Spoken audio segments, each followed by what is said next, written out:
I think about collecting and trading. I think about communities forming, and I want to know what is meaningful to you about building a marketplace, because it's got to be about more than just pure transactions, right? Are you seeing communities form?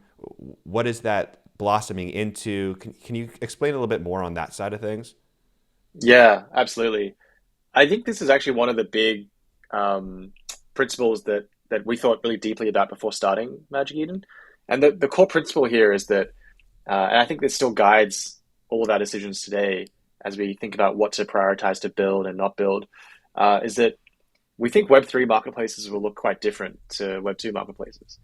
And let me like unpack that statement a little bit. If you think about what traditional marketplaces look like, they are very much this like style of marketplace where there's a bunch of items. It's sort of like the e-commerce, experience, right? It's like a bunch of items. You can like filter them. You can maybe like sort them, and it's a scrolling kind of experience. And the intent there is to basically have you browse through a bunch of stuff and lead you to kind of like a purchase. Whereas I think on Magic Eden, we have two kind of core concepts that we think are really important to layer on top of this. Number one is that this idea of immersion, and then number two is this idea of like community permeating through the entire marketplace. On the immersion side, what do I mean by that? I mean basically that as a user is coming to Magic Eden, um, we want them to really feel just the sheer power and excitement that comes with all the different types of NFTs that are being disseminated and proliferated, right? And this is really true when you start to think about the different types of categories that and assets that are hopefully coming down the pipe in the next few years. So to give you one really concrete example, if you land on Magic Eden today, we actually have a category, a vertical category that's split out specifically for games. We call it Eden Games. And when you click that, it's actually a discovery portal of what we think are the best Web3 games that are currently live. Um, and users can go there, they can check out these games, watch the trailers, read about the teams and the studios, and then they can actually play the games because we allow games to embed gameplay directly into the marketplace, Yeah. right? And why is that cool? It's cool because the user should be able to feel that value before they even have to buy an item. And one example is like I'm playing a first-person shooter. It's fun. I'm playing a battle royale. I realize that I need a better weapon because I'm just not very good at the game. Then I can actually then start like scroll a bit further down and browse the different items that allow me to upgrade my weapon. Right. That's the kind of experience that I think is really important. And the same could be true for many categories. Whether it's like tickets, whether it's music, things like that. So that's the first thing around immersion.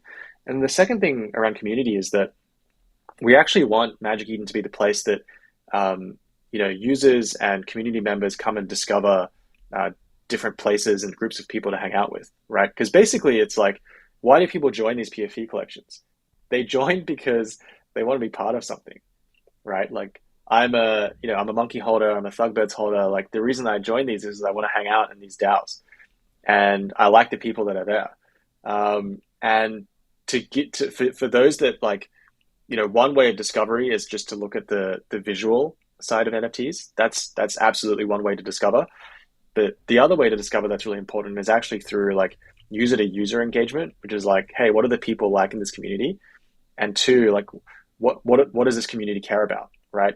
And these are layers I think that very much should sit either around or within the marketplace. It's sort of part of that entire discovery experience. Yeah. Um, yeah, so It, let me it pause there, but those are sort of some two like high level concepts of how we think about things. No, really interesting, the discovery and immersion breakdowns you gave. I feel like OpenSea very much is focused on the filtering and the sorting, and it's really transactional. It's the buy and the sell. Really lacks, I'd say, completely lacks discovery and immersion. And when I was going through the Magic Eden website, it was definitely something I flagged, was how I did notice that games had been integrated inside there. And it immediately started getting me thinking around how some of these other collections that I've been into that are gaming focused, how I just don't see a world how they people talk online about, oh, is this collection going to build their own marketplace so that they can bypass fees on OpenSea? Or,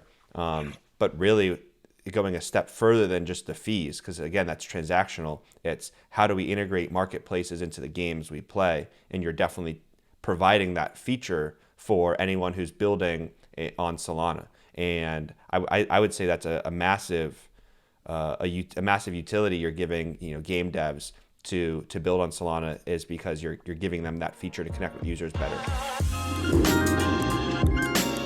You're listening to the Unstoppable Podcast, the go-to place for everyone to learn about the latest innovations in Web3, NFTs, and the decentralized web. Welcome to the metaverse.